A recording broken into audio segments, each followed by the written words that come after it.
जनपद news, news and views. आपको police मुख्यालय की प्रेस वार्ता में आप सभी का स्वागत है।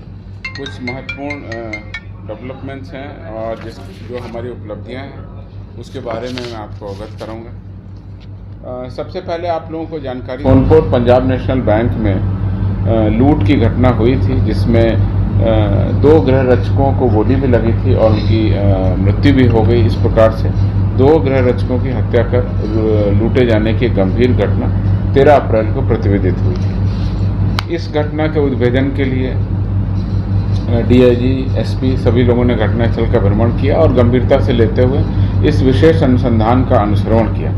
अनुसंधान के क्रम में और सीसीटीवी फुटेज के अवलोकन से और उस सीसीटीवी फुटेज के बाद उसकी सूचना, जो पुलिस का सूचना तंत्र है उसके माध्यम से सभी एसपीज़ को दी गई, तो ये पता चला कि 27 फरवरी को लखीसराय के दक्षिण बिहार ग्रामीण बैंक में भी हथियार के बल पर लूट की घटना हुई थी और उसमें जो अपराधी शामिल हैं वही अपराधी इस पंजाब नेशनल बैंक में जो सोनपुर में छपरा में घटना हुई उसमें सेम अपराधी शामिल। इसके बाद में उस पर कार्रवाई हुई और लगातार सोनपुर, छपरा, लखीसराय और आसपास के जिलों की टीम काम कर रही थी। इन दोनों घटनाओं में संलिप्त एक सुजीत कुमार को सीसीटीवी फुटेज में पहचाना गया। उसके बाद में इस सुजीत कुमार के ऊपर में पुलिस की टीम ने कार्रवाई की तो मालूम पड़ा कि वो बिहार राज्य से बाहर कहीं पर रह रहा है। उसके बाद में पुलिस ने अपनी तकनीकी अनुसंधान और जो भी फॉलोअप एक्शन था उसके बाद हरियाणा के यमुनानगर से उसको गिरफ्तार किया।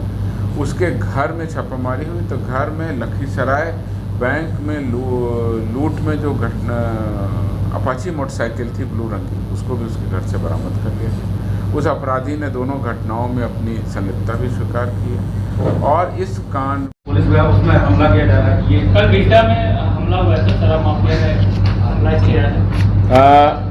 आप लोगों की जानकारी बहुत अप टू डेट है और मैं आपको बता देता हूँ। बिहटा थाना में 2 घटना है। एक घटना हुई परेब गांव में खनन पदाधिकारी जब अपनी सरकारी कर्तव्यों के निष्पादन में गए थे और दूसरी घटना हुई बिहटा थाना में मूसेपुर गांव में जिसमें उत्पाद विभाग के लोग अपनी विभागीय कार्रवाई और जो उनका विभागीय दायित्व है उनके निष्पादन के क्रम में गए थे। इन दोनों मामलों में ग्रामीणों ने विरोध किया और उन पर हमला किया, उनको क्षतिग्रस्त किया और उनको अपने सरकारी दायित्वों के निर्वहन में बाधा उत्पन्न की। इसमें सफिशिएंटली पुलिस के द्वारा कार्रवाई की गई है। मैं आपको बता दूं कि परेब गांव में खनन पदाधिकारी के मामले में 4 एफआईआर पुलिस ने दर्ज किए और 47 लोगों को गिरफ्तार किया।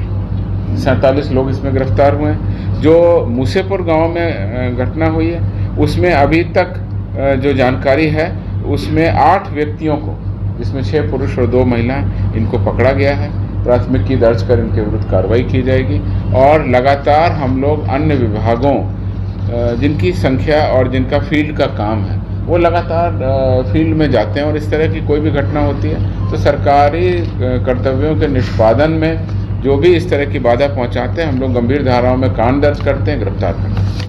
552 कांडों में 672 अपराध कर्मियों को सजा दिलाई गई है। इसमें आर्म्स एक्ट में 48 अपराध कर्मियों को सजा, हत्या में 70 अपराध कर्मियों को सजा, अपहरण में 2, बलात्कार में 35, SC/ST अधिनियम में 22 और पॉक्सो अधिनियम में 40, कुल 672 अपराध कर्मियों को सजा दिलाई गई।